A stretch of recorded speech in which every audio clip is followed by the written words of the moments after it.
Thank you, Sir Mark. Being the Member of Parliament for the Cities of London and Westminster, I would like to focus my remarks specifically on St Mary's Hospital, which is based in my constituency.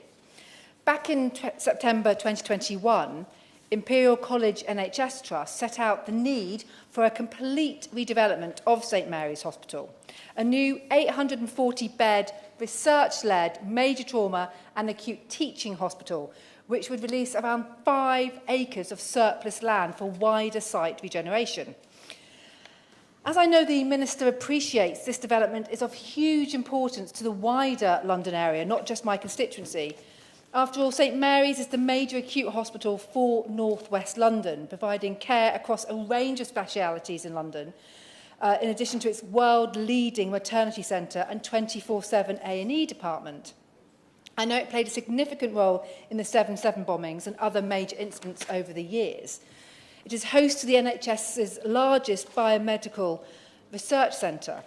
And through its partnership with Imperial College London, the Trust continues its long legacy of translating academic discovery into better care and treatment, including making a major contribution to the management of COVID-19. To this end, I welcome the Secretary of State for Health's recent confirmation of government funding for the redevelopment of St Mary's. And though the timescales have been altered, I appreciate the full picture is more complex, and I know work is continuing to achieve the majority of the redevelopment as near to the original timescales as possible. Of course, I also appreciate the complexities of the programme schedule for building works. So I'm glad to hear from the discussions I have already had with ministers that they are committed to getting the enabling works started as soon as possible.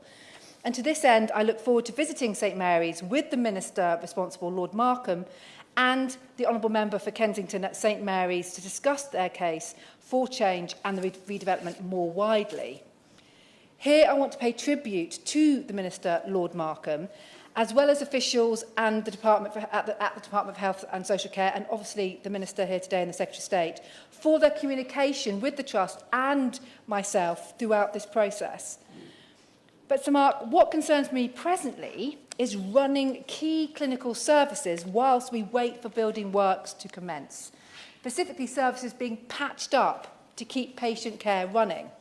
And I say this because, as it stands, key parts of the estate date back to 1845, and most of its facilities are at least now 70 years old, even the most modern bits. And of course, this is because St Mary's has been developed piecemeal over the decades. And I'm sure anyone who has visited St Mary's will agree with me that as you walk through the site, it is clear that the hospital is essentially a patchwork of buildings with complex patient pathways.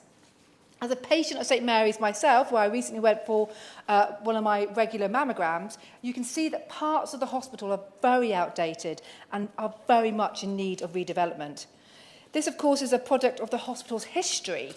However, the space and configuration of the buildings are making it significantly harder to respond to increasing and changing healthcare demands and opportunities.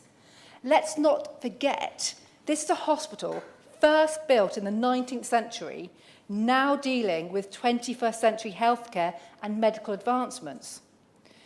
Equally, with estate decline accelerating, I'm hearing significant concerns that patient care and experience, as well as staff working conditions, are being impacted. In short, St Mary's buildings are not in a good condition, and this condition is declining despite ongoing investment in maintenance and repairs.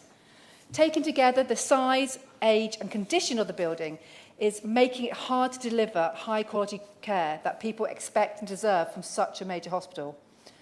Having spoken to Professor Tim Orchard, the Chief Executive of Imperial College Healthcare Trust, I'm confident that we will find a way to mitigate decline and start enabling work as soon as possible. Indeed, I'm assured that the Trust is doing all they can to find innovative solutions to ongoing problems. And I do hope that the Minister can give us an update on the outcomes of the Department's conversations with the Trust, focusing specifically on the progress of enabling works.